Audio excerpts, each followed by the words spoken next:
శ్రీ గురుభ్యో నమః. గత భాగములో దేవతలను ఆరాధిస్తే అది ఉపాసన, పరాదేవతను ఒకానొక రూపంగా పట్టుకుంటే సగుణోపాసన అని పూర్తి చేసుకున్నాం. ఈ సగుణోపాసన కూడా బెటర్, కానీ ది బెస్ట్ కాదు. మరి ది బెస్ట్ ఏది అంటే నిర్గుణోపాసన. సగుణోపాసన ఎప్పుడైనా నిర్గుణకు దారి తీయాలి. నిర్గుణోపాసనలో పరమాత్మకు నామము రూపము ఉండవు, సర్వవ్యాపకము అవుతుంది. అదే తత్వము, రియాలిటీ, నాట్ గాడ్. గాడ్ అని ఎప్పుడన్నామో పర్సనల్ అవుతుంది, రియాలిటీ అంటే ఇంపర్సనల్ అవుతుంది, సర్వవ్యాపక తత్వము అవుతుంది. ఆ విధమైన తత్వజ్ఞానాన్ని అలవరుచుకోవాలి అంటారు వేదాంతులు. మనం చూస్తూ ఉండే ఈ ప్రపంచం యొక్క స్వభావము ఏమిటో లోతుకు దిగి విచారణ చేస్తూ వెళితే అప్పుడు ఏర్పడే యథార్థమైన జ్ఞానమేదో అదే తత్వజ్ఞానము అంటారు. ఏమిటా తత్వజ్ఞానము, ఏమిటా యథార్థ జ్ఞానము అంటే, ప్రపంచం ప్రస్తుతం మనకి నామరూపాత్మకంగా భాషిస్తున్నది. ఇది ఆపాతతః భాషించడమే కానీ లోతుకు దిగి చూస్తే ఇది నిజానికి నామరూపాత్మకం కాదు. మరేమిటి? సచ్చిదాత్మకమైన పరమాత్మే. ఆ పరమాత్మే మన అజ్ఞానవశాత్తు ఇలా వివిధ రూపాలలో భాషిస్తున్నది అని మనం తెలుసుకుంటాం. ఈ విధంగా తెలుసుకునే, తేల్చుకునే జ్ఞానమే తత్వజ్ఞానము. ఇదే జీవిత పరమార్థానికి దారితీసే అసలైన జ్ఞానము. దీనికి భిన్నమైనదంతా తత్వజ్ఞానం కాదు. మరేమిటి అంటే అది ఫాల్స్ నోషన్, మిథ్యాజ్ఞానమే అంటారు. అందువలన ఆ సర్వవ్యాపక తత్వము ఎక్కడ పడితే అక్కడ పరమాత్మ. ప్రహ్లాదుడు చెప్పినట్లుగా ఇందుగలడందు లేడని సందేహము వలదు, చక్రి సర్వోపగతుండు, ఎందెందు వెతకి చూచిన అందందే కలడు, దానవాగ్రణి వింటే అనే స్థితికి చేరుకోవడమే తత్వము అంటారు. అయితే ఇక్కడ కూడా సాధారణంగా వేదాంతము, బ్రహ్మ విద్య, ఆ రెండింటికి ఉండే ఒక చిన్న భేదాన్ని తెలుసుకునేటటువంటి ప్రయత్నం చేస్తున్నాం. వేదము అంతములో వచ్చేదంతా కూడా జీవ బ్రహ్మైక విషయమే. బ్రహ్మ విద్యన్నా, ఆధ్యాత్మ విద్యన్నా, ఆత్మ విద్యన్నా ఇందులో వచ్చేది కూడా జీవ బ్రహ్మైక్యమే. అందువలన వేదాంతము అంటే బ్రహ్మ విద్య అనే అర్థం వచ్చింది. అంతేకాని నిజానికి వేదాంతం అంటే బ్రహ్మ విద్య అని కాదు. మరేమిటి అంటే వేదాంతము అంటే వేదము అంతములో వచ్చేది, అంటే ఉపనిషత్తు అని అర్థం. అయితే విషయాన్ని బట్టి పెద్దలు వేదాంతము అంటే బ్రహ్మ విద్య అని అనడం మనకి పరిపాటిగా మారింది. అటువంటి వేదాంతములో అంటే ఉపనిషత్తులలో 108 మనకి లభిస్తున్నా అటువంటి వేదాంతాలు అంటే ఉపనిషత్తులు 12 పెద్దలు తీసుకున్నారు. 12 ఉపనిషత్ ముక్తావళి. ఈ 12 ఉపనిషత్తులకి శ్రీ బెల్లంకొండ రామరాయ కవిగారు వేదాంత ముక్తావళి పేరుతో ఆయన ఆ శ్లోకాలకి తానే భాష్యం రాశారు.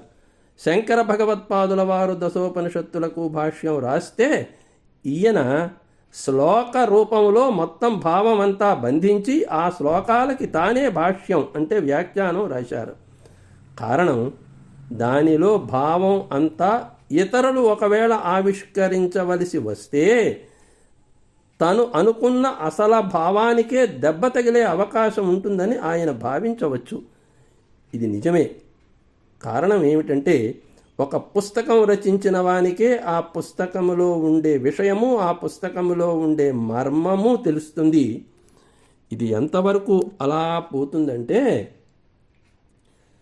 భగవంతుడు రచించిన గ్రంథములో ఉండే మర్మం కూడా ఆయనకే తెలుస్తుంది, ఇతరులకు తెలియదు. అంటే ఆశ్చర్యపోతాం.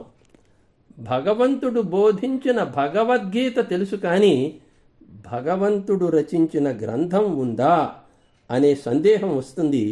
నిజమే, భగవంతుడు గ్రంథాన్ని రచించాడు. భగవంతుడు రచించిన గ్రంథమే ఈ ప్రపంచం, విశ్వం, యూనివర్స్ అంటామే. ఇది భగవంతుడు రచించిన గ్రంథమే. ఈ యూనివర్సే మల్టీవర్స్ అయింది. పరమాత్మ తనని తాను మల్టిప్లై చేసుకోవాలి అనుకున్నాడట. ఇది మనం చెప్తే కుదిరే మాట కాదు, ఉపనిషత్తు వాక్యమే. చాందోగ్యోపనిషత్తులో బహుశ్యాం ప్రజాయేయేతి, ఉద్దాలకారుణ మహర్షి తన కుమారుడైన శ్వేతకేతువుకి సృష్టి రహస్యాన్ని, అద్వైత తత్వాన్ని బోధిస్తూ చెప్పినటువంటి సందర్భం. సృష్టికి పూర్వం ఏముంది, ఈ జగత్తు ఎలా ఏర్పడింది అనే ప్రశ్నలని శ్వేతకేతువు అడిగితే మహర్షి చెప్పినటువంటి సమాధానములో వచ్చేది ఇది: బహుశ్యాం ప్రజాయేతి, నన్ను నేనే అనేకంగా మలుచుకోవాలి.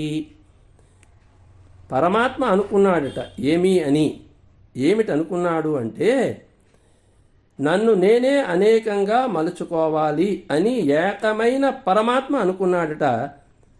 ఏకమే అనేకం అయింది, యూనిటీయే డైవర్సిటీ అయింది. అదే ఈ ప్రపంచం. ఒక గొప్ప వ్యక్తి, ఒక మహానుభావుడి యొక్క అభిప్రాయమే గ్రంథ రూపంలో బయటపడుతుంది. ఒక గొప్ప కవి షేక్స్పియర్ యొక్క భావాలు ఎన్నో నాటకాలను అందిస్తే, మరొక గొప్ప అద్వైత కవి కాళిదాసు యొక్క భావాలు ఎన్నో నాటక కావ్య రూపాలలో బయటపడి ఈ ప్రపంచాన్నంతటినీ సమ్మోహితులను చేశారు. మనందరి దృష్టిలో షేక్స్పియర్, కాళిదాసు వీరందరూ బడా కవులు, కానీ బడా కవి అయినటువంటి వాడు పరమాత్మ. బడా కవులే ఇంత గొప్ప పని చేస్తే, వీరందరికన్నా బడా అయిన కవి పరమాత్మ ఎంత చెయ్యగలడు? అయితే అసలు కవి ఎవరండి అంటే, కవి అనే మాట మరెవరికీ చెల్లదు అంటున్నారు. దీనికి ప్రామాణికం ఏమిటి అంటే, భగవద్గీతే ప్రామాణికం. భగవద్గీతలో చెప్పినటువంటి శ్లోకమే ప్రామాణికం. కవిం పురాణామనుశాసితారం అణోరణీయాంసమనుస్మరేద్యః సర్వస్య ధాతారమచింత్య రూపం ఆదిత్యవర్ణం తమసః పరస్తాత్ కవిం పురాణామనుశాసితారం. కవి, భగవంతుడే అసలైన కవి. సాధారణంగా మనకి కవి అనగానే కొన్ని ఆలోచనలు వస్తాయి. ఏమిటి అంటే, కథలు రాసేవారు, పద్యాలు రచించేవారు, పాటలు అల్లేవారు, కవిత్వము చెప్పేవారు, వీరందరూ కవులు అని. నిజమే, వీరందరూ కవులే. కానీ భగవంతుడు మాత్రం మనకు అర్థమయ్యే ఈ కవుల లాంటి వాడు అని భావిస్తే మాత్రం మనం ప్రమాదంలో పడ్డట్టుగే. కారణం, ఈ కవులలాగే భగవంతుణ్ణి కూడా మనం భావిస్తే భావాన్వేషణలో పరుగులెత్తేవాడే భగవంతుడు కూడా అవుతాడు. భావాలు రానప్పుడు నిరాశతో నిరీక్షించేవాడే భగవంతుడు అవుతాడు. ఆ భావాల కోసం, ప్రత్యేకమైన కాలం కోసం, ప్రత్యేకమైన దేశం కోసం ప్రాకులాడేవాడే భగవంతుడు అవుతాడు. అవి తెలుసుకోవడానికి కవి సమ్మేళనాలకు వెళ్ళవలసి వస్తుంది, సన్మానాలు స్వీకరించవలసి వస్తుంది. అవన్నీ లౌకికమైన కవులకే కానీ భగవంతుడికి కాదు. కారణం, భావాల వెంట భావాపేక్షతో, భావావేశంతో పరుగులు తీసేవాడు కాదు. మరేమిటి అంటే, భావ చలనానికి ఆధారమైన చైతన్యమే భగవంతుడు. కాబట్టి భగవంతుడు ఎటువంటి కవీశ్వరుడో ప్రమాణం ద్వారా తెలుసుకుందాం. భగవంతుడు కవి. కవి అంటే క్రాంతదర్శి, సర్వజ్ఞుడు. కవిం క్రాంతదర్శినం సర్వజ్ఞం అంటే 3 కాలములు తెలిసినవాడు, త్రికాలజ్ఞుడు. ఈ 3 కాలాలకి సంబంధించిన పూర్ణ జ్ఞానము కలిగినవాడు. క్రాంతం అంటే అతీతము, క్రాంతదర్శి అంటే అన్నిటికీ అతీతమైన దృష్టి కలవాడు. మనందరికీ ప్రస్తుతము ఉన్నవే మన మనస్సుకు తెలుస్తాయి, కానీ గతంలోవి తెలియవు, భవిష్యత్తులో ఉండబోయేవి అర్థం కాదు. మన మనస్సుకి అంతవరకే శక్తి ఉంటుంది, కానీ పరమేశ్వరుడు మనస్సు కాదు, మనస్సుకు ఆధారమైనవాడు, ఊహలకు ఆలంబనమైనవాడు.